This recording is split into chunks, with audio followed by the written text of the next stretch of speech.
বিসমিল্লাহির রহমানির রহিম। মদিউজ্জয়না foundation school and কলেজের ষষ্ঠ শ্রেণীর সম্মানিত অভিভাবক এবং শিক্ষার্থীদের আসসালামু আলাইকুম। আশা করি সবাই ভালো আছেন। আমি আল্লাহর রহমতে ভালো আছি। প্রিয় শিক্ষার্থীরা, তোমাদের আজকের অনলাইন ক্লাসে সবাইকে স্বাগতম। আমি আমার আজকের ক্লাসটি শুরু করার আগে তোমাদের সাথে কিছু কথা বলতে চাচ্ছি। তোমরা ইতিমধ্যেই জানো যে অক্টোবর মাসের 15 তারিখ থেকে তোমাদের প্রথম সেমিস্টার ফাইনাল পরীক্ষা অনুষ্ঠিত হবে। আমরা এই পরীক্ষাটির ট্রায়াল হিসেবে গত সেপ্টেম্বরের 25 তারিখে তোমাদের এফটি পরীক্ষা নেওয়া হয়েছিল। কোভিড-19 সংকটের কারণে সারা দেশের স্কুল কলেজ শিক্ষা প্রতিষ্ঠান বন্ধ, বিধায় আমরা তোমাদের এই পরীক্ষাগুলো আমাদের প্রতিষ্ঠানে নিতে পারছি না। কিন্তু মদিউজ্জয়না ফাউন্ডেশন স্কুল অ্যান্ড কলেজ তার শিক্ষা কার্যক্রম অব্যাহত রেখেছে এবং তারই ধারাবাহিকতায় আমরা তোমাদের প্রথম মিড পরীক্ষা, এফটি পরীক্ষা এবং আসন্ন প্রথম সেমিস্টার ফাইনাল পরীক্ষা আমরা অনলাইনে নেওয়ার চেষ্টা করছি। আশা করছি তোমরা আমাদের সাথে সহযোগিতা করবে। আমরা তোমাদের এই ক্লাসগুলো যা গত 27 তারিখ থেকে আমরা আপলোড দিচ্ছি, এই ক্লাসগুলোতে তোমাদের প্রথম সেমিস্টার ফাইনাল পরীক্ষার সিলেবাসের মানবন্টন অনুসারে অর্থাৎ এমসিকিউ পরীক্ষা হবে। সেই পরীক্ষাটা কীভাবে হবে তার ধারাবাহিকতা নমুনা হিসেবে আমরা তোমাদের ক্লাসগুলো পরিচালনা করতেছি। আমরা আশা করছি তোমরা এই ক্লাসগুলো দেখবে। এই ক্লাসগুলো যদি তোমরা নিয়মিত করো তাহলে এখান থেকে তোমরা কমপক্ষে 40 থেকে 50% নাম্বার তোমরা ক্যারি করতে পারবে।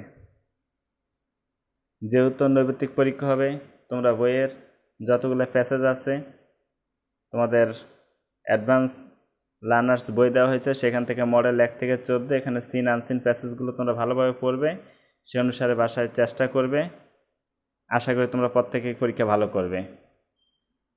আমি আমার আজকের ক্লাসটি শুরু করার আগে আমার পরিচয় দিয়ে নিচ্ছি। আমি Mohammad Shahadat Hossain, lecturer in English, মদিউজ্জয়না foundation school and college, Naria, Shariatpur. আমাদের আজকের ক্লাসটি ষষ্ঠ শ্রেণীর English for today, lesson number 10, remedies. Topic হচ্ছে remedies, modern and traditional, part two. কথাটি এই জন্য বলা, আমরা গত 27 তারিখে যে ক্লাসটি করেছিলাম সেটি ছিল পার্ট 1। লেসন নাম্বার 10-এর পার্ট 1টা করেছি, কারণ এখানে আমরা রেমেডিস সম্পর্কে কিছুটা আইডিয়া পেয়েছি যে এখনও পৃথিবীর অনেক দেশে, চীন, মিশর, রোম, এইসব দেশে এই চিকিৎসাগুলো বহুল ব্যবহৃত হয় এবং বর্তমানে মানুষ এলোপ্যাথি চিকিৎসা চাইতে প্রাকৃতিক ভেষজের দিকে বেশি বেশি ঝুঁকতেছে। আমাদের দেশও, আমাদের বিশেষ করে গ্রাম অঞ্চলে এই চিকিৎসাগুলো বহুল ব্যবহৃত হয়। আমরা আজকে সেরকম কয়েকটা সাধারণ অসুখ এবং সেগুলোর প্রাকৃতিক উপশমগুলো কী কী সেগুলো সম্পর্কে আমরা আলোচনা করব। এই লেসনটি তোমরা মনোযোগ দিয়ে পড়লে তোমরা যা যা কিছু জানতে পারবে সেটি হচ্ছে read and understand written instructions, read and understand text, ask and answer questions, participate in short dialogues and conversations on familiar topics, write short paragraph. So let's start our lesson. Cough, kashi. For children's cough, grandmas give 2 spoons of basil leaf tulsi juice with 1 spoon of honey. শিশুদের কাশির জন্য দাদি 2 চামচ পুদিনা পাতার রস বা 1 চামচ মধুর রসের সাথে তুলসী পাতার রস দেয়। It works excellent. এটা চমৎকার কাজ করে। Some people take grape juice and honey too.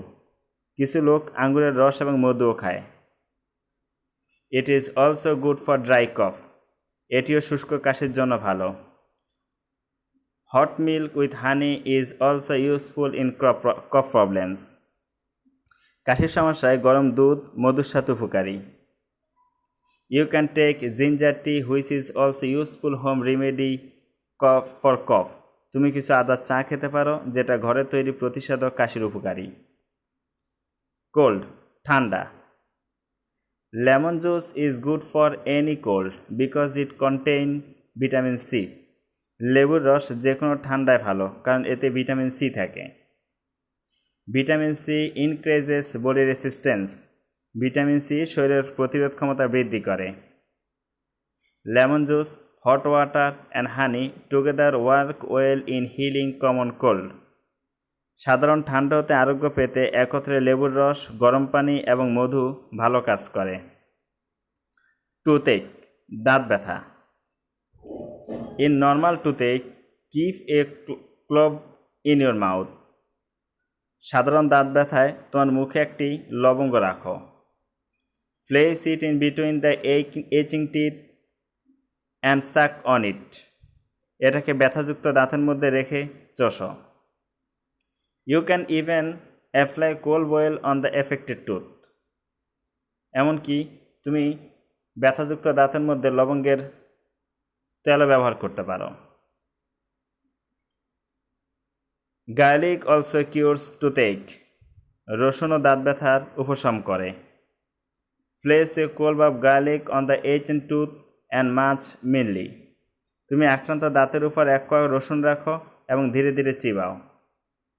It's juice will works as a relief. ইহার রস উপশম হিসেবে কাজ করবে। A pinch of pepper powder mixed with common salt works well on the aching tooth. এক চিমটা গোলমরিচের গুঁড়া সাধারণ লবণের সাথে মিশালে দাঁত ব্যথায় ভালো কাজ করে। It is especially effective against the increased sensitiveness of the tooth. দাঁতের ক্রমবর্ধমান সংবেদনশীলতার বিরুদ্ধে ইহা বিশেষ করে ফলপ্রসূ। হেডেক, মাথা ব্যথা। Eating apples give good result in headache. মাথা ব্যথায় আপেল খেলে ভালো ফল দেয়। While eating add a little salt to it. যখন এটি খাবে তখন তার সাথে একটু লবণ যোগ করো। When headache is caused by cold winds, cinnamon works the best. যখন মাথা ব্যথা ঠান্ডা বাতাসের কারণে হয়, দারুচিনি সবচেয়ে ভালো কাজ করে। Make a paste of cinnamon by mixing in water and apply it on your forehead. দারুচিনি দিয়ে একটি মিশ্রণ পানির সাথে মিশিয়ে তৈরি করো এবং তোমার কপালে দাও। আমাদের লেসনটি আজকে এই পর্যন্তই। আমরা এই লেসন থেকে আমরা দেখলাম যে কাশি, ঠান্ডা, দাঁত ব্যথা, মাথা ব্যথা যেগুলো আমাদের মোটামুটি একেবারেই সাধারণ কিছু রোগ এবং খুব নিয়মিত হয়ে থাকে, সেইগুলোতে আমরা এলোপ্যাথি ব্যবহার না করে কৃষক প্রাকৃতিক যেসব নিরাময়গুলো আছে সেগুলো থেকে ব্যবহার করে কীভাবে উপকার পেতে পারি। আমরা এখন এই লেসনটার উপরে কয়েকটা নৈবেদ্যিক করব, তোমরা মনোযোগ দিয়ে লক্ষ্য করো। প্রথমটা হচ্ছে the word useful is similar to. Useful শব্দের অর্থ উপকারী। এর সমার্থক শব্দ কোনটি? Damaging, harmful, advantageous, injurious. দেখো A B C, damaging, harmful, damaging শব্দ অর্থ হচ্ছে ধ্বংসাত্মক, হার্মফুল মানে ক্ষতিকর, অ্যাডভান্টেজ মানে সুবিধাজনক, ইনজুরিস মানেও ক্ষতিকর। অর্থাৎ ইউজফুল মানে উপকারী, তাহলে এটার সাথে হচ্ছে সি নাম্বারটা, advantage. The word contain, contain means, contain শব্দ অর্থ কি? ধারণ করা। তাহলে কন্টেইনের সাথে কোনটা? টেক, লওয়া, হোল্ড, ধারণ করা, সেন্ড, পাঠানো, প্রডিউস, যোগান দেওয়া। তাহলে কোনটা হবে? বি নাম্বারটা, hold. Which is not synonym of the word hill. Hill শব্দের অর্থ হচ্ছে উপশম করা, অর্থাৎ নিচের কোনটা হিলের প্রতিশব্দ না, বিপরীত শব্দ। হিল শব্দ অর্থ উপশম করা। এখানে দেখো রিস্টোর মানে হচ্ছে উদ্ধার করা, রিবিল মানে পুনরায় তৈরি করা, ওরসেন মানে ক্ষতি করা, আরও বেশি ক্ষতি, ট্রিট মানে চিকিৎসা করা। তাহলে এটা হিল মানে উপশম করা, এর বিপরীত শব্দ হচ্ছে ওরসেন। 4 নম্বরটা the word increase means. Increase শব্দ অর্থ হচ্ছে বৃদ্ধি পাওয়া। তাহলে ইনক্রেজের সমার্থক কোনটা? Enhance, destroy, decrease, decline. Enhance মানে বৃদ্ধি পাওয়া, ডেস্ট্রয় মানে ধ্বংস করা, ডিক্রেজ মানে কমানো, ডিক্লাইন মানেও কমা। তাহলে হচ্ছে গিয়ে এনহ্যান্স। 5 নম্বরটা what does together means. Together শব্দের অর্থ কি? টুগেদার শব্দের অর্থ হচ্ছে একত্রিত।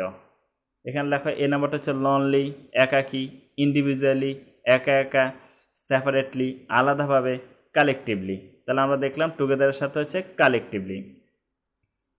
Which of the following word has opposite meaning of mildly. Mildly মানে ধীরে ধীরে। মিল্ডির বিপরীত শব্দ কোনটা? জেন্টলি, ভদ্রভাবে, সফটলি, নরমভাবে, ফ্রিমলি, শক্তভাবে, টেন্ডারলি, ধারাবাহিকভাবে। তাহলে কোনটা হবে? ফ্রিমলি। 7 নম্বরটা লেমন জুস কন্টেইনস। লেমন জুসে কি থাকে? লেবুর রসে কি থাকে? Protein, vitamin C, sugar, fat. Lemon জুসের মধ্যে কি থাকবে? Vitamin C. 8 নাম্বারটা, a pinch of powdered pepper with common salt is useful. 1 চিমটা গোলমরিচের গুঁড়া সাধারণ লবণের সাথে মিশালে কিসের উপকার পাওয়া যায়? কিস উপকার পাওয়া যাবে? টুথেক, দাঁত ব্যথায়, হেডেক, মাথা ব্যথায়, কোল্ড, ঠান্ডায়, স্টোমাকে, পাকস্থলী ব্যথায়। কোনটায়? দাঁত ব্যথায়। তাহলে এ নাম্বারটা টুথেক। 8 নাম্বারটা, people it apples for curing. মানুষ আপেল খায় কিসের জন্য? কিসের উপকার পাওয়ার জন্য? কোল্ড, ঠান্ডা, কফ, কাশি, হেডেক, মাথা ব্যথা, টুথেক, দাঁত ব্যথা। কিসের জন্য মানুষ আপেল খেলে কোনটাতে উপকার হয়? মাথা ব্যথা। তাহলে হচ্ছে গিয়ে headache. Number 10, to cure headache we apply cinnamon paste on our. মাথা ব্যথায় আমরা এই দারুচিনির যেই সিনামনটা, দারুচিনির যে মিশ্রণ তৈরি করবে পানির সাথে, সেটা আমরা কোথায় দিব? ফেস, মুখে, ফরহেড, কপালে, হেড, মাথায়, আইস, চোখে। কোথায় ব্যবহার করব? ফরহেড অর্থাৎ কপালে। এই ছিল আমাদের আজকের এমসিকিউ। তোমরা দেখো এখানে অ্যান্সারগুলো ক্রমান্বয়ে সাজানো আছে।